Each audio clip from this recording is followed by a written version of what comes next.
Today I'm going to show you how to change the accelerator pump diaphragms on your Maserati C-114 V6. So this engine is used in the Maserati Merak, the Citroen SM, and probably quite a few other cars with this carburetor setup.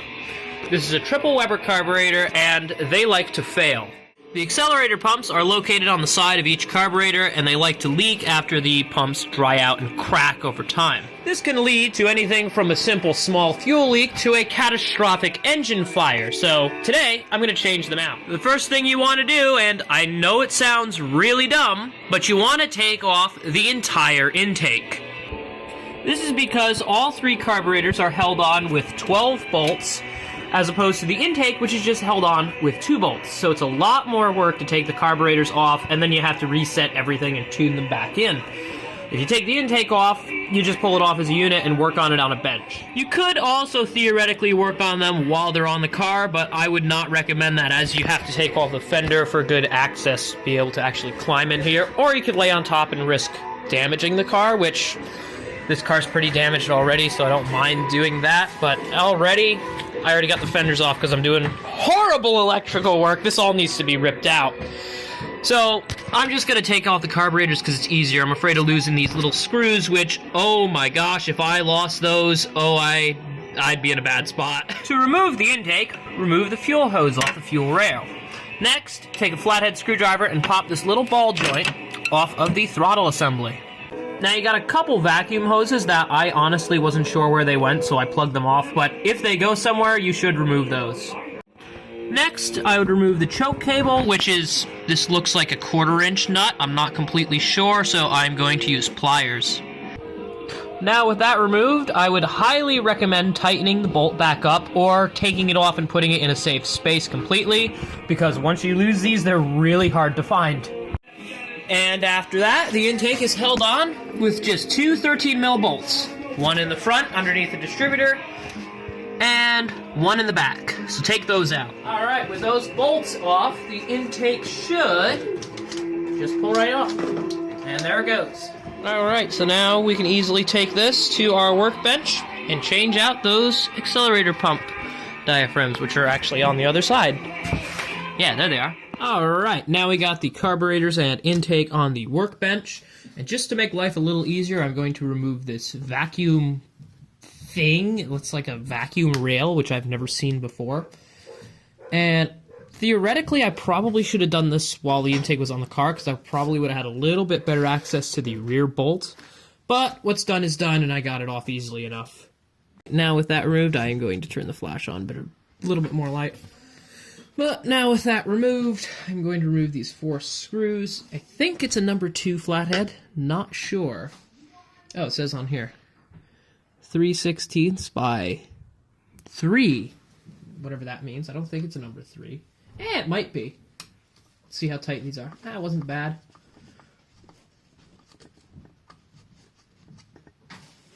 Now that all the bolts are removed, I'm going to grab a screwdriver and just see if I can tap it down, maybe? Let's see if I can get it apart, because the diaphragm is shot anyway. Yeah, there we go. Where did the spring go? Oh, that's dead. Yeah, look at that diaphragm. She's a bit old. She's worn out, so I don't think the spring went there. It had to have gone... Yeah, that's where it went. Okay, spring goes there, I'm pretty sure. I'll put it in post if it doesn't, but... Take the new diaphragm, which there were 4 of these in stock in the entire country, and I bought 3 of them. And we put it in. Yeah, the spring definitely went on the back. You see the mark there? It's a spring mark. So, I'll put that in. Put this back together, and shove this all together. Hopefully it goes. Yes. And there we go. Hold it. Just do a couple corner screws for now, just to kind of tack it in place. Let me show you what I'm doing. So I'm going to put a couple screws in opposite corners, pop them through the diaphragm, because the diaphragm also acts as the gasket for this. which, you know, I'd expect. That's typical for something like this. So, run screws through the sides. And there is an orientation to do this, obviously, because this works on the butterfly valve. This is at the actual pump. They're made of plastic and they like to wear out, it looks like, but these ones are fine. And, well, I should say it's not the actual pump, it's the pump actuator. So now I put those together, and there we go. And just like that, that's on. Now we'll put the two other screws on, and we will do a time lapse of doing the other two.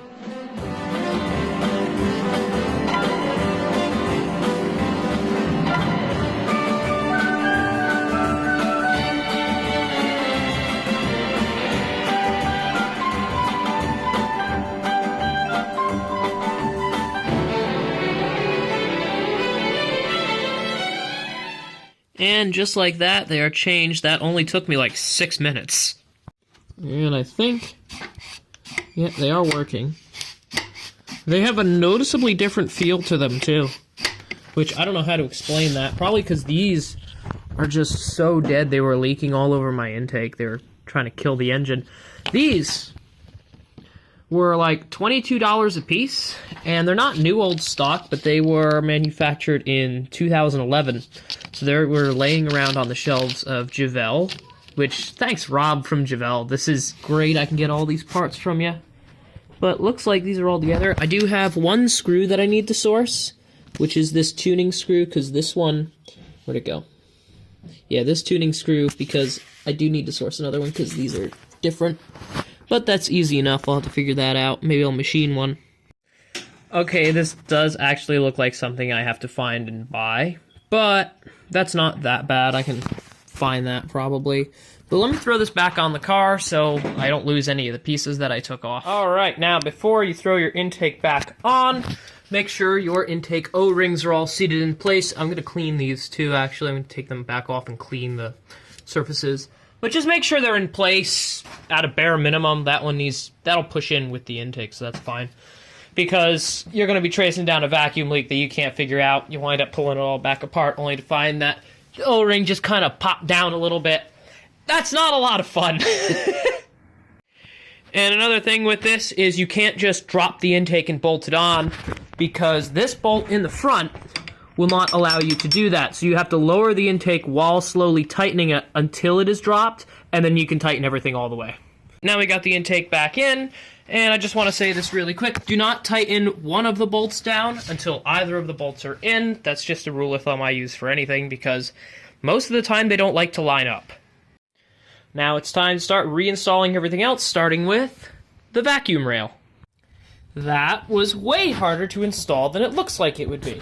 But we got it in. That took me like 10 minutes trying to feed it through all the crazy stuff. But now I think I'm going to tackle the choke cable. Alright, now with the choke cable back on, what I want to do is I want to run inside the car and just make sure that it's not going to come off easily. And it's not. Okay, that's good. And then after the choke, just the throttle linkage. And I think that's everything. Obviously the top of the air cleaner, but I'm not putting that on yet. I gotta tune these once that screw comes in. But that's how to change your accelerator pump diaphragms on your Maserati C-114 V6 in your SM or Merak, I think, and whatever other Maserati you may have, or Citroen. No, not Citroen. This is the only Citroen with one of these engines.